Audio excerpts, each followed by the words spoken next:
America, my name is Osei-Frimpong, and you're watching the Black Athenians. And today we're going to talk about, I had one show, but now we're going to do a different show because this Kavanaugh thing is hot. And with Bill Cosby, I just feel like I got to clarify some things. And I will tell you right now, the things we do to protect women create guys like Kavanaugh. I'm going to give you the logic of it after the intro. Matthew, hit the beat. Yeah.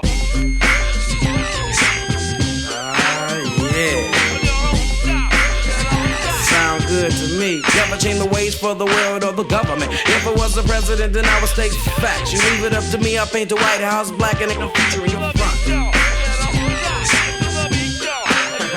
All right, so once again, I said the things we do to protect women end up creating guys like Kavanaugh.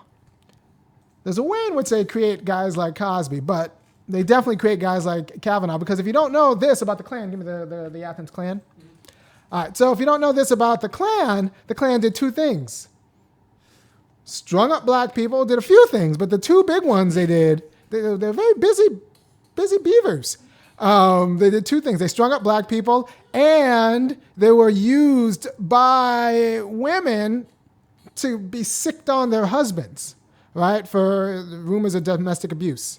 So if you had a rumor of domestic abuse, but you couldn't prove it, you called the Klan and sicked the Klan on your husband. That was what the Klan did. And then also, it fed into the first mission, which was stringing up black people, because white women were used as a trigger for violence against black people. Yeah. I'm just curious. So they had two things they were really good at: stringing up black people and stopping domestic abuse by white men. Right. But they decided to keep the first one, not the second one, as part of their goals. Right. They had a very conflicted. They had I do some Klan research, so they had a very conflicted view about stopping the domestic abuse of white men, because then there are only so many white men, and then when a Klan, you'd be like, do I work for your wife or do I work for the Klanman? So it got a little bit complicated. They had a very uncomplicated view of stringing up Negroes. So when a white woman wanted to string up a black person, that was easy. Even if it's a 13-year-old child. Even if it's a 13-year-old child, for whistling or maybe just for cuz. And I was talking to a black guy about this, and look, people don't understand how many grown-ass black men are scared to death of white women. All of us? A lot. So I was talking to this cat. All of us with sense? Talking to this cat, small town, I'm not going to name names. Talking to this cat, 60s. He's like, listen, I grew up in Mississippi. All right, so I grew up in Mississippi. I don't know if you know this. You're from California. I understand that. I grew up in Mississippi. And in Mississippi, if a cop asked me, if I went to a cop and I said, blank and blank did something to me, the first thing the cop would say was, well, are you calling blank and blank a liar? And blank and blank would be white. The first thing the cop would say, are you calling blank and blank a liar? To which I, as a young man growing up in Mississippi, would say, well, no, it's actually confusing, because I'd have to make up a story about how he's not a liar, he just might be confused, and I need my mule back or whatever. But the idea was that you cannot call a white person a liar. So this matters. This matters because we've just watched on television this internecine battle between white people about who is lying about what. By the way, I think he did it. I think Kavanaugh did it. I don't think Ford is lying. There's a reason why. I'm going to talk about later about why domestic abuse, the way to handle domestic abuse, isn't through courts, because the burden of proof is just ridiculous. So you can't, unless you have a referee, which, by the way, would be a pretty good job. A good sex referee who's kind of like a boxing referee.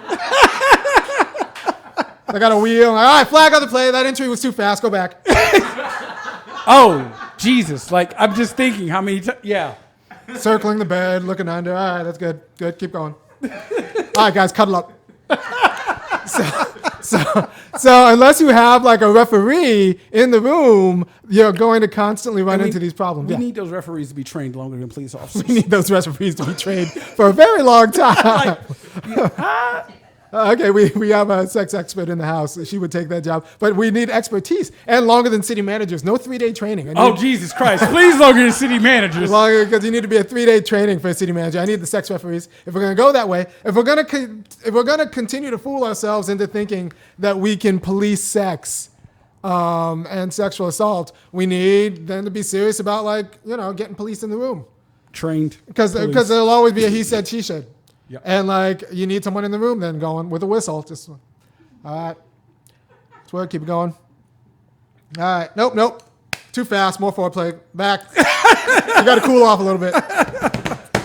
She wasn't ready. She said yes, but she wasn't even wet, man. Did you even notice the look on her face while you were doing that? You weren't even trying. Go back. So you need... So we're not going to... So unless you're serious about getting referees in the bedroom... you have to understand that part of what it is to be in an intimate relationship is to be vulnerable to one another. So there's no substitute for just creating a better class of dude. There's no substitute for creating a better class of dude. So if you actually want to get rid of guys like Kavanaugh, you don't punish Kavanaugh. You just stop creating guys like Kavanaugh. So the question is, how do we create guys like Kavanaugh? Well, it turns out a lot of the impetus for creating guys like Kavanaugh is we need white guy. Well, I don't need white guy violence. Other people in America seem to think that they want white guy violence in a pinch. So a lot of these, well, look, Hillary Clinton will be a feminist one day and then put on pearls and say, I need you to help me keep away from these super predators, these black boys. What? And She wasn't talking about Bill? No, she wasn't. Oh, my bad. Give me a picture of Juanita Broderick. Track her down. Like, she's relevant. Oh, yeah, no. Like, no. Whoa. Bill is the one she called. I'm about to say, Bill is the one she calls. how do you talk about super predators? And your husband is Bill Clinton. Your husband, I don't. Got a blowjob from an intern, and then y'all made the intern look bad. Yeah, man. Like, you took it out on the intern. You took Monica Lewinsky. I would see, during the Lewinsky thing, I was 19. I was young. And I thought, well, it's not that big of a deal. She was, well, you know. Now that I'm like 40 and Bill Clinton was 50 and she was 24, I'm like, what? Are you the most powerful man in the world and you're sniffing around? What are you doing? So at least Kennedy went after Marilyn Monroe. Yeah. You know? Well, I mean, Kennedy also looked better than Bill. But, I mean, I got some things to say about. Let me be honest that I... Back then was a member of the First Church of Bubba, which is Bill can't do any wrong. He was the first black president back then. Played the saxophone on Arsenio. And so, I was like, my exact words were, I can't believe that nasty witch kept that dress. What kind of dirty... She was in love. I'm like, I've done a lot of things in my life, but I would have dry cleaned the dress. She kept the dress because she was in love. Man, she was a starstruck kid. But now, you're right. As a 40-year-old, I look back at her, and I've gone back and watched a lot of the stuff she's done recently. Monica Lewinsky was absolutely the victim, still is absolutely the victim of everything Bill and Hillary. I'm still also trying to figure out how the hell did Kavanaugh, during his speech yesterday, bring up Bill and Hillary? Why didn't he? Or how he did. He did? How did he get that in there? Well, I would force it because a lot of these people who are like, trust women. You got to believe women. They didn't give a damn about. How many women? Jennifer Flowers. How many women? Yeah, there's another one too. Not just Jennifer Flowers. Like Bill had more accusers than Kavanaugh does. Let's just be clear. So a lot of these people who are very important that like everyone has to say, we have to judge him on his character. They did not care when Matthew's getting a picture of Juanita Broderick. Juanita Broderick says, Bill Clinton raped me. I told my friends that night. You can talk to all my friends. They'll tell you the same thing. And then I saw Hillary Clinton at a party a few months later. Hillary Clinton came up to me and said, thank you for keeping quiet about it. The family appreciates you.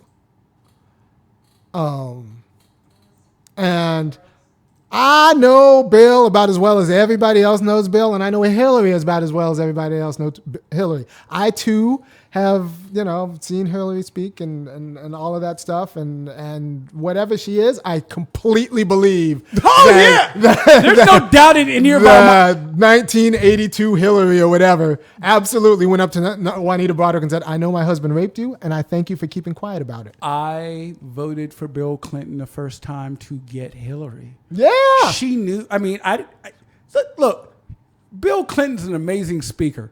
But if you look at Hillary in her prime and Bill in her prime, no, it was Hillary. Yeah, I was a fan of Hillary, but I also believe that Hillary absolutely covered for Bill raped. Yeah, and that's the one we know about. I think Hillary covered for Bill's rapes. And if anybody comes forward and says that Bill Clinton raped me, you know what I do? Believe him, because I think he did it. I'd ask them how much Hillary paid. Hillary was a bagman. Was this before he got other people? Or was Hillary handling all that dirty work at the time? Because she's got the chops for it. And you feminists don't care because you wanted to be with her.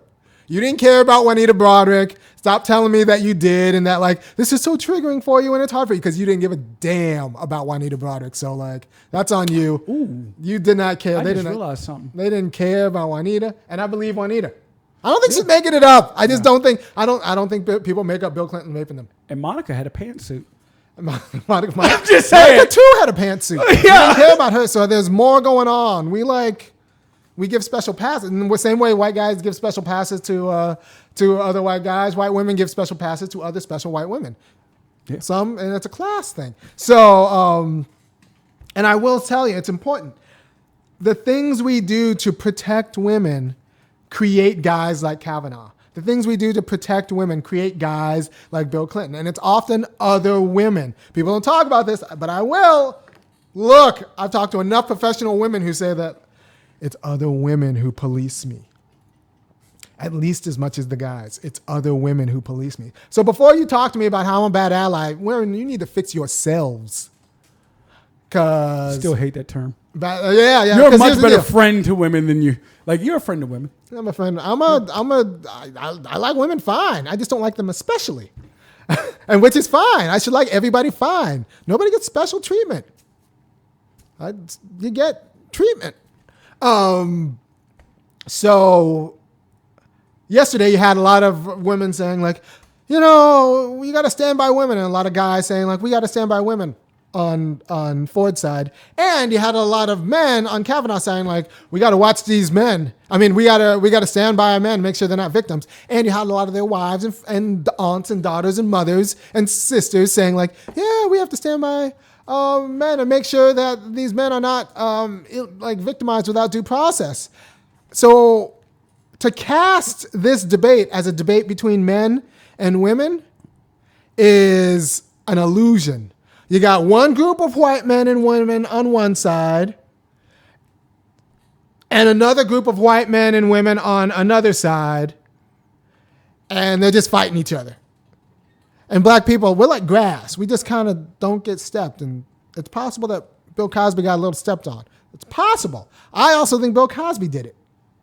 Well, Bill Cosby said he did it. Oh, yeah, he did it and he made a skit about it. He admitted it in a deposition that was then unsealed because of his respectability politics. Yeah, well, the judge was like, oh, really?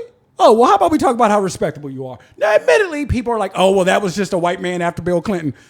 I mean, that could have been the case. It doesn't change your face that Bill Cosby admitted he did it. He did it. He gave women pills so that he could sleep with them. That's who he is. I don't know. Give me the tweet from Bill Cosby. Yeah. All right, so Bill Cosby set up a tweet. Yeah. Bill Cosby said a tweet. I can't. Yeah. Pretty sure it's the one that I hate. Yeah, with names like Shaniqua, and Muhammad, and all that crap, and all of them in jail. Bill Cosby. First of all, Bill, there are a lot more. There have been men named Muhammad for a lot longer than there have been black men named Bill. Know that. So, you're wrong. Second, your name is Bill and you're in jail. There's that. Now, You might want to be nice to Muhammad. You might want. You're going to need him. You're gonna need He Muhammad. may ask you if you're going to eat that cake.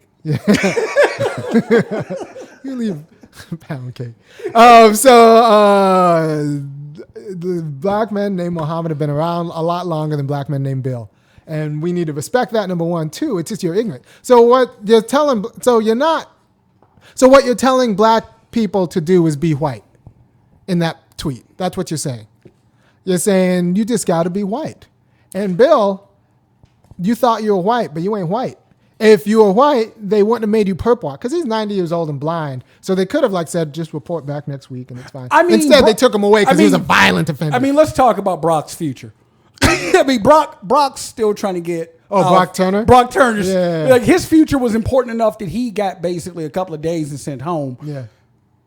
Bill Cosby got got some years. 3 to 5. I don't know. Yeah. He might die in prison. Yeah. Blind. blind. But they didn't even let him go home and then say report back. It's not like he's going to go to Antigua. The man who killed, there's a lawyer in Atlanta who killed his wife. They took his passport. He's been on house arrest. I mean, I may not like Bill Cosby, but y'all could have given the man house arrest. Yeah. What was he going to do except piss Camille off? Yeah. That's the truth. That's the truth. Anyway, so you have to understand, and I'm going to segue into this. Cosby did it. He was wrong. Punishing sexual assault assailants does not stop the logic of sexual assault, right? For a few different reasons. One of them, well, two of them are structural, right? The big one is it's always going to be a he said, she said. And one of the reasons why we have intimate spaces is so that we can figure out what to do in these intimate spaces without other people telling us how we like our sex, who to do it with, how to do it, and all of that stuff. One of the reasons we have intimate spaces is so that we can figure it out, myself and my partner, how to do it without the intrusion of other people. So you can't expect the intrusion of other people, a barrier to come between you and your sex. There's nothing between you and your partner except possibly an itty bitty piece of latex. There's nothing between you and your partner. So you guys got to figure it out. And we need to create the kind of people who can figure this out. So if we're serious about substantively lessening sexual abuse, we need to be serious about creating the kind of people who don't commit sexual abuse. And honestly, we need to start. One of my friends said, look, all of this would go away if we actually just expected women to be sexual agents. But that kind of risk and responsibility, a lot of women just don't want a part of that life.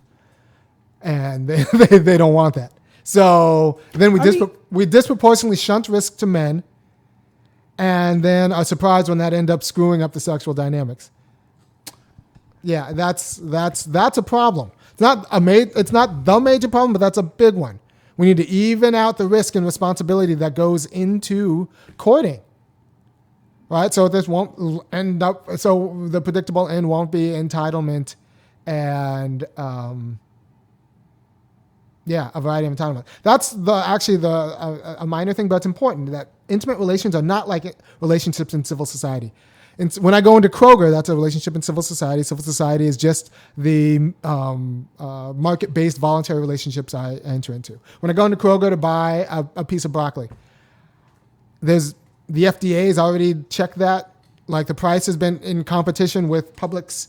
Like there are all of these other mediating institutions. The market is a mediated institution. There's a comment box that I could write in if they don't have what I want or if it's all overripe or whatever. There are all of these mediating institutions that mediate between my relationship and the broccoli.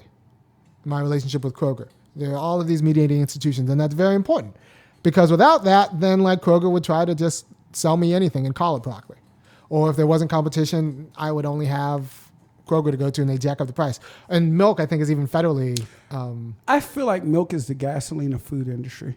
Every time I look at the price of milk, it goes up and goes down. Yeah, like... I think it's federally regulated. Maybe it's state regulated. It may... It's not like we are running short on cows. How is milk so damn expensive? It costs more than a gallon of gas. Oh, you're not wrong about that. You're not wrong about that. Yeah. Yeah. Okay. Yeah. So These are the things that go through my mind when I'm in the I'm just grocery saying that these are mediated relationships in civil society. You can call in a regulator to come regulate it. You can't do that with sex. That with intimate relations. That's part of what it is to be in intimate relations. Nobody can tell me how to do it. There's no barrier between you and the other person's volition. That doesn't mean they have unilateral power to dominate you or assault you. It does mean that nobody's going to come save you. So one, be careful who you're intimate with. Two, we need to actually raise the kind of people who don't try to get a deal at sex the way they try to get a deal at Kroger. So if you try to get a deal at the car lot, you don't care about whether the dealer makes his mortgage or whatever. You're just trying to get something for nothing. If you take that same attitude into the bedroom, it's assault because there is no mediating factor. I was just in a salon yesterday, and we were talking about this. Oh, come on, baby, please, please, please, please, please, and eventually, yes. Yeah. Consent yes is probably under distress. Yeah. And just like, will you leave me the hell alone? Consent looks like one thing, can come from a lot of different reasons. Yeah. And the funny thing was, it was one of the young ladies in there who was like, "Ooh, I did that to my husband before we were married." Yes. Yes. So like people who say that like, well, all we need is consent. No, people consent to awful sex all the time just to get this guy off my back. Especially white people. They're like, because honestly, you can't tell black women what to do in the same way. like that's just not, that's just not for a variety of reasons, some historical, some not. But like, there's a lot more rapey consensual sex in white communities than there. Black people have their own issues, but like, it's not that in the same way. Between like married couples, man, you better get that thing out. Like that, like there is no. Well, I just kind of let him do it. No. Sir, it doesn't get any better among black gay men. I assure you. No. Literally like Negro move. Some of that. You can sleep over there. Yeah. So this whole idea about consent just moves. It doesn't create fewer Kavanaughs. Consent does not create fewer Kavanaughs, if that's what you're trying to do. It just convinces them that, I only have to get her to say yes, and then I can just rape her. And then I once she says yes, it's okay. Then I can just do whatever I want because I'm a jerk. So we just need to create fewer jerks. That's the only way to get through this. Also, be very, very suspicious of anybody, especially white people, who think that the answer to problems is punishment. Doesn't work with drug abuse. Doesn't, like, the idea that we can punish people away from drug abuse doesn't work. It's a medical issue. There's no barrier between a person and their pathology. So some sort of punishment so that can rationally make them not. They'll remember next time they consider doing this. No. If that was the case, we wouldn't have any repeat offenders. Right. If it worked. So punishment does not, we have a one size fit all. One size fit black people, pretty much. Like when white people start getting creative about what we should do. Well, some we punish, some we send to remediation, some we. But one size fit black people. So if the answer is always punishment, it's always going to be disproportionately targeted at actually black men. So I trust I trust women, and I believe women.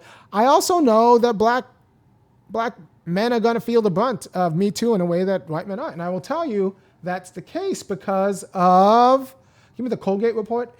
Atlanta. Yeah.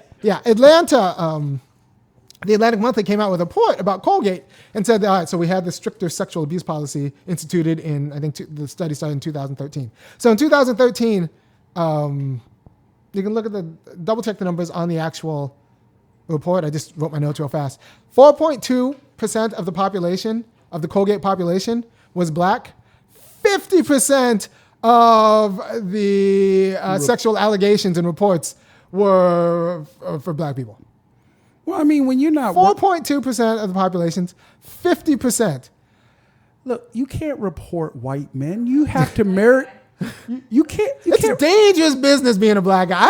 People say you got a death wish. Your wife is white. I'm like, isn't that dangerous? Aren't you scared? I'm like, yes and no, but like I just live with the danger, and that's just my life. And like I've been around it. I've kind of accustomed myself to a little bit of instability. Granted, I might die at 55 of a heart attack, but I do it for the people. No, and let's be clear here. And this was the expression I saw on Kavanaugh's wife's face during the election, during the hearings. hearing. Yeah, you can't report a white man. You have to marry one of them to ensure that nice house that she's about to have upgraded and renovated. Right. I know. She's about to. The whole time she was sitting there, she was like, "Oh, that bathroom, that's going to be marble. No, I'm getting my own shower now." No. We've there's a weird habituation. Yeah, the sexual dynamics differ vastly. And like anybody who studied this will tell you, sexual dynamics differ vastly in upper class white couples, lower class white couples, interracial couples, and black couples and Latino. Like anyone who says that like all women and all men are in the same position, they're just lying to you or they haven't done the reading because they differ vastly in the United States. Vastly. So Let's Cosby thought he was a white rapist, and instead, it turns out he's not, because he wasn't the only one slipping women quaaludes in the 80s. He was just the black guy who made jokes about it. And yeah. in the 70s. 70s, yeah, my brain lost it. Yeah, no, it's fine. So we can't punish people out of sexual assault. Anyone who tells you we can is not serious about stopping sexual assault. In different communities, you need different things. In the white community, you need to teach them not to be assailants. In the black community, we need jobs. But sexual assault's a little bit weird. Like, all right, so just in terms of domestic assault, like a jobs program would do the job because like you just need to turn down the stress.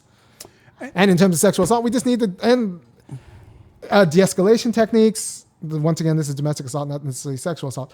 But de-escalation techniques because the violence in black communities, intimate partner violence. And there's no, like I said, there's no referee. It's just escalation. Like someone comes home, hits, let's say the wife comes home or the partner comes home, hits him on the back of the head for not working because, the only jobs out there for black men are $7 an hour, so he's not working. And then he's like, don't hit me in the back of the head. So he pushes her. And then she takes a cup or something and throws it at his head, hits his head, and then he goes up and socks her. So like that was domestic abuse, and like she's gonna come in with a black eye. But there's a complicated story, and while I believe what women say, I don't think they all the time say all of the things they need to say in a story. Like so when she says he socked me, that's gonna be true. I do know women who might omit that I threw a cup at him and hit him in the head with it. Part I'm of my it. birth mother. Yeah.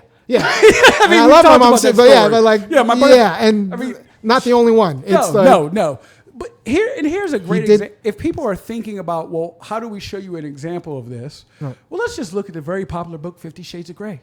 Oh. If that man had been poor, that'd been an episode of Criminal Minds. That'd be SVU. That's true. That's We'd be watching that story on Criminal Minds in a trailer. That's a whole different story. That's a whole different. But because Christian Grey was rich, I never thought about that. Yeah, no. Yeah, you take the money out of that situation. That's Kimmy Schmidt. that's the Unbreakable Kimmy Schmidt. No, that's a whole different thing. Yeah, like that best-selling book. Got several movies perpetuated by society. Not even considered creepy. No. And let's be clear. People will say, well, that was an example of the BDSM community. That community was very adamant, like, that is not us. I know people. I've talked to many people in that community. Yes. They were like, that is not us. Like, that's your fantasy about, like, you. Yeah. But that's creepy. So that was their line. Someone asked a question about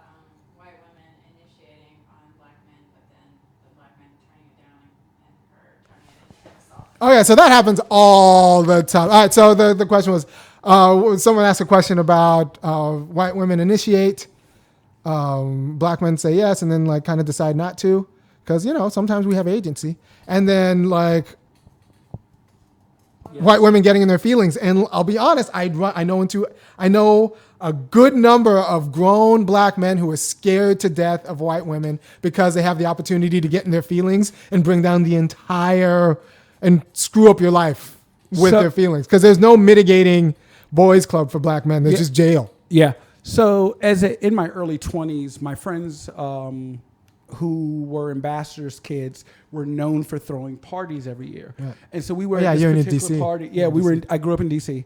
We were at this particular party, and they had a sauna out back. And I remember going out there to the sauna, and there's one white female and 13 young black men. This doesn't end well. And I literally look at them, and I'm like, every one of y'all get out. She's very upset with me. She's following out, saying all sorts of things. And I remember my look at her and going, here's how that situation played out. You continued to use them for whatever you were getting in that situation. Yeah, your pleasure matters too, yes. Weed's legal in D.C. It was then too, I swear. Right. Then things progress a little, and the next thing I know, you say one word and 13 young men's lives are ruined. Or she goes home and lets something slip to her friend, and her friend tells her friend, and her friend tells her parents, and then parents talk, and then it's like this little girl, did you really suck 13 penises? Yeah. And the girl's like, they made me. They made me. Yeah. A whole neighborhood. Yeah. The whole you just took out a whole neighborhood. Yeah. And let me tell you, her argument wasn't that anything I said was true. It was, I'm French, I'm not white.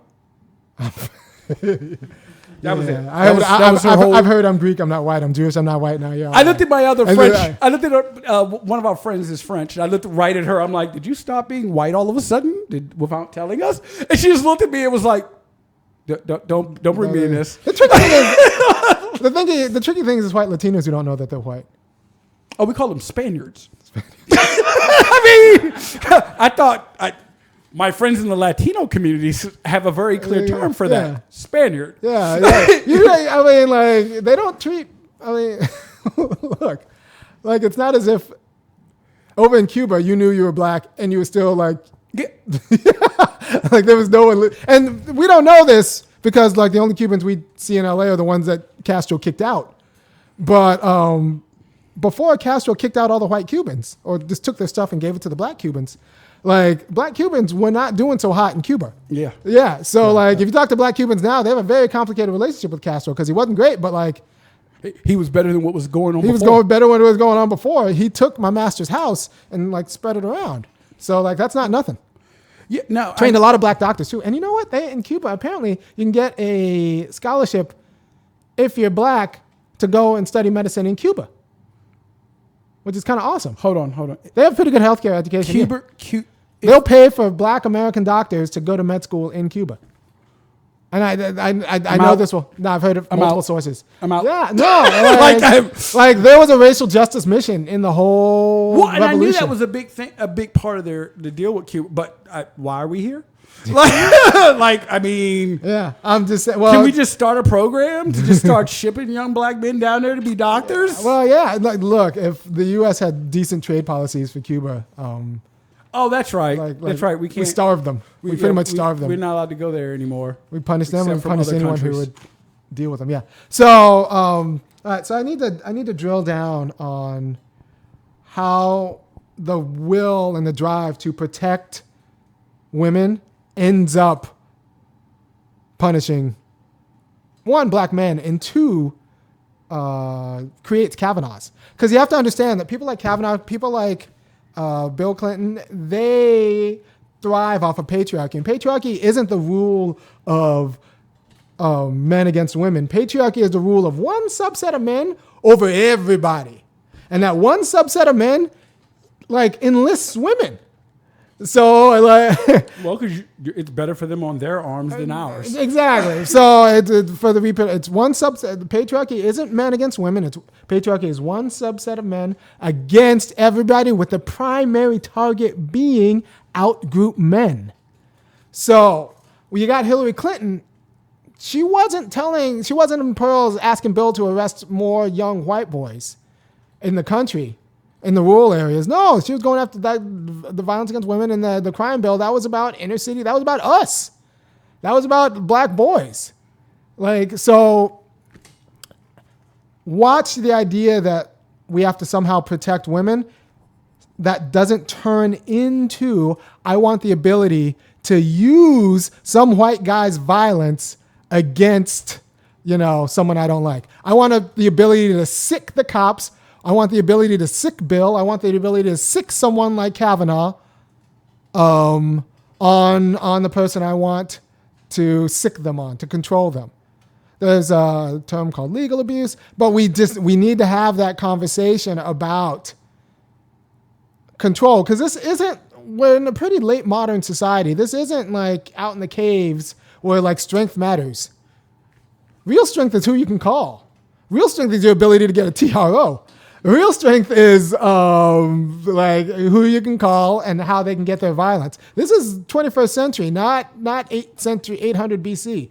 Real strength doesn't happen with like lifting weights. Real strength happens with like money and like sympathy. And black men, we have neither.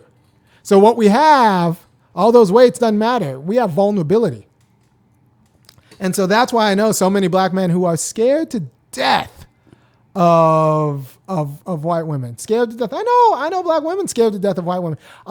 White women have no idea how terrifying they are because everyone's scared to tell them, because if you tell them, they call the police. You're terrifying.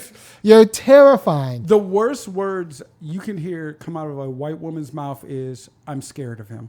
Yes. Like that license is literally lynching. Yeah. No, anything can be done. It unleashes fear. The book, The Mask of Chivalry, I don't know if I've already talked about it. Yeah, The Mask of Chivalry, it goes through this about white women weaponizing the Klan against men they didn't like. And the Klan only had a problem with it when it was other Klan members. And now they can use the court systems. And now you can use the court systems, and now like we have to talk about it. And I always make the analogy about how the U.S. had a gun culture, like slowly evolved from like muskets to like Berettas, and like slowly evolved, and we had to figure it out and like have laws and go back and forth, and technology got a little bit better to where we are today. Slowly evolved the culture along with the weapon. But in Africa, what we did with all the proxy wars between the U.S. and Soviets, we just pretty much ended up dumping a bunch of M16s and Kalashnikov rifles in Africa, like in the Congo, and we just dumped them. No culture. They went from machete to M16. And so what happened was warlords and all of this violence, right? So there's a way in which, and I'm not gonna get in trouble because, man, I've already given up trying to get another job. That's why you need to donate to thefunkyacademic.com, because if you want me telling the truth, you can't expect other people to pay me.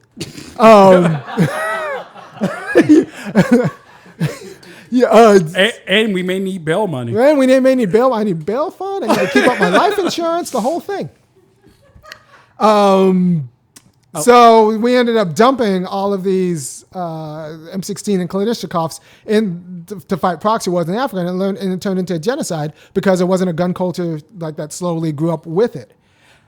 We kind of did the same thing with women in political power. It's not an accident that 1920 is the year that women got the right to vote, and the year that the lynching era, the second generation of the Ku Klux Klan, took off. Also prohibition and some other things. But it's not an accident. We give power without teaching the culture of responsibility. Folks abuse power. They do things they want without thinking, I'm scared. This whole thing of triggering, I'll be honest, what trigger means when someone's triggered means they're no longer responsible for what they do and say. That's terrifying. So women can say anything now when they're triggered. Triggering used to be used in the literature about how, in the racialized literature, about how the women's fear triggered violence from the Klan, a disproportionate amount of violence from the Klan.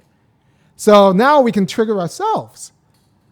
I'm saying I'm cool with empowering everybody. I'm also cool with the quality of education that teaches how to wield that power responsibly. And I'm also cool with distributing risk. Because right now, in life, men take on a disproportionate amount of the interpersonal risk. And that's going to come out, the resentment about that's going to come out in weird ways. There's a way in which we can't stop sexual assault until we normalize guys not being expected to be the sexual pursuers, right? We need sexual agency from women, and we have to stop this nonsense about women being sexual gatekeepers. So like that's we need to fix the heads of both people, if we're serious about stopping sexual assault. If you just want to protect women by punishing more people, you're not going to do anything about the spousal rapes, which are probably in the millions. You're not going to do anything. You're not serious about stopping like sexual assault. You're serious about feeling like you're stopping sexual assault. And we need to be honest about vulnerability. There's a vulnerability that belongs in intimate relationships, and you're not going to get at stopping sexual assault unless we take this vulnerability seriously. And we use this vulnerability not as like, well, I have to hold myself back, but no, I have an opportunity to find each other's pleasure together in ways that nobody can tell us how to do it, in ways we want to do it. It's a fantastic and neat opportunity to share with somebody, but it comes with vulnerability. And if you try to have sex and still keep power, and still keep your individuality, like it ends up being quasi-rapey because you're just using the other person for like a warm pace for sensation. You're just using them as a doll or a body. So we need to there's no way of getting around the necessary maturity that needs to come with sex. And consent doesn't get it because people consent for all sorts of things. My husband's immature. That's the reason why I consented. I'd like not to get kicked out of the house. I'd like not to get kicked out of the house. I just want him to treat me better. I want another house. There are lots of reasons to get consent that end up in really kind of dicey sex. So the idea that consent gets you there, it doesn't. There's nothing to stop you from the other. There's no barrier between you and the other person's volition. And that's by design. Unless you want to bring and normalize the referees. Kind of like, all right, go on.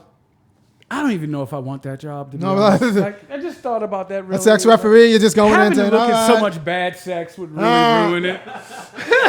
Oh, that's good. Well, the JV involves. Oh, okay. Or maybe you get to judge the playoffs. I don't know. I got promoted. I get celebrities now. No, I mean, and we talking about interesting jobs. I've been on a porn set before. Oh! I worked for a porn company. Yeah. As one does. Yeah. As one does. Yeah. No, it's not really as fun as No, anyone thinks. Right. Yeah. It's like, Can you get the shot? like you're excited for the first 5 minutes, and you're like, deuces. I can go get a sandwich. So unless we're serious about putting a ref in the bedroom, we just need to create better people.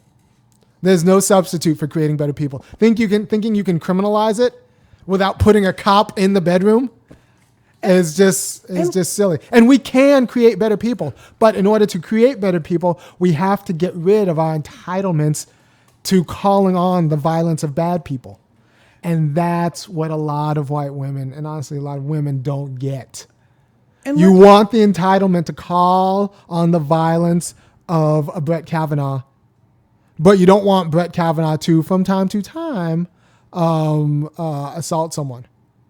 You want to call on the violence of these white protectors, but you don't want them to use that violence in other ways. That's just not how this works. So Yeah, because you pretty much, the people who want to protect women want to criminalize one subset of men. And if you want to criminalize a subset of men in America, that's going to be us. And let's talk about criminalization. Yeah. We already recognize that we have a faulty criminal justice system. So anytime you're adding more to that, you're just compounding a problem. It's why I don't like hate crime laws. I ain't never seen a crime committed out of love. No one's ever hit me because they loved me. Well, maybe my mother. I hit you because I love you. Yeah, but I'm just saying, like, from out of cabaret or something. Yeah. No, about that. And think about that. I heard a lot. I got 3 senators.